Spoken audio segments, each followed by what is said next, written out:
Assalamualaikum dan salam sejahtera. Saya Fatina Billah binti Muhammad Latif daripada Kumpulan Pengurusan Institusi Masjid HKR 113 di bawah jurulatih Ustaz Syahrin Nizam Zulkifli.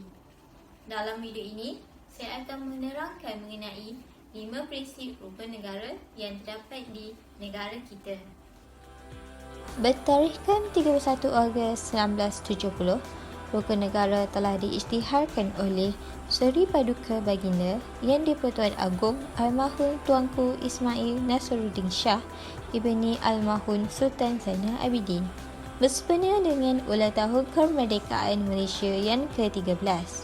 Rukun negara telah diisytiharkan berikutan peristiwa pahit pada 13 Mei 1969. Peristiwa tersebut telah melemahkan semangat perpaduan antara kaum di Malaysia. Oleh itu, rukun negara telah diperkenalkan untuk membentuk perpaduan yang kukuh antara kaum. Antara 5 prinsip rukun negara ialah kepercayaan kepada Tuhan, kesetiaan kepada raja dan negara, keluhuran perlembagaan, kedaulatan undang-undang, kesopanan dan kesusilaan. Prinsip rukun negara yang pertama ialah kepercayaan kepada Tuhan. Kepercayaan kepada Tuhan bermaksud rakyat di negara ini mempunyai pilihan yang bebas untuk menganuti mana-mana agama dan kepercayaan. Agama Islam merupakan agama rasmi persekutuan. Selain daripada itu, kita haruslah saling menghormati agama dan kepercayaan pelbagai kaum. Kepercayaan kepada Tuhan akan melahirkan rakyat yang bermoral dan mempunyai etika yang baik. Seterusnya, kesetiaan kepada raja dan negara. Yang di-Pertuan Agong merupakan lambang kedaulatan dan perpaduan negara. Oleh itu, sebagai rakyat, kita patutlah tidak menghina atau mencaci raja kita sendiri. Kita seharusnya setia kepada raja dan negara dengan sanggup untuk berkorban demi negara yang tercinta serta menghormati Yang di-Pertuan Agong sebagai ketua negara.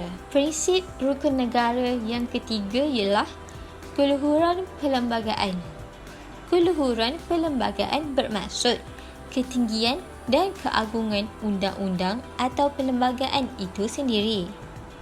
Fungsi perlembagaan adalah untuk memberi perlindungan kepada rakyat dalam negara akan hak dan keistimewaan sebagai warga negara Malaysia. Sebagai seorang rakyat yang cinta akan negara, kita hendaklah mematuhi dan mempertahankan perlembagaan negara serta menjadikan perlembagaan negara sebagai sumber undang-undang.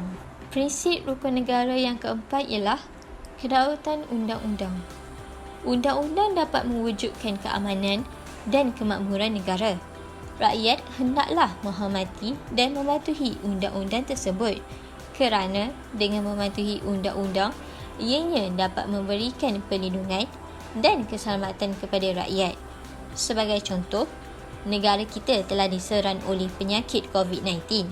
Oleh itu, pemimpin telah memerintahkan rakyat untuk mematuhi SOP yang telah ditetapkan seperti memakai topeng muka di tempat awam bagi mencegah virus COVID-19 terus tersebar. Prinsip rukun negara yang terakhir ialah kesopanan dan kesusilaan. Prinsip ini mengenai tingkah laku dan akhlak seseorang rakyat. Sebagai seorang rakyat yang bertamadun, kita mestilah menjaga pertuturan dan perilaku demi keharmonian negara.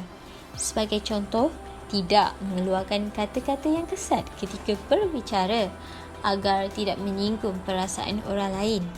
Seterusnya, dapat memupuk sasiah mulia dalam kalangan masyarakat seperti membuang sampah di dalam tong sampah supaya dapat mengekalkan keindahan negara. Akhir kata daripada saya ialah maka benarlah 5 prinsip rukun negara merupakan kunci kepada kemakmuran dan perpaduan kaum demi kemajuan dan kestabilan Malaysia.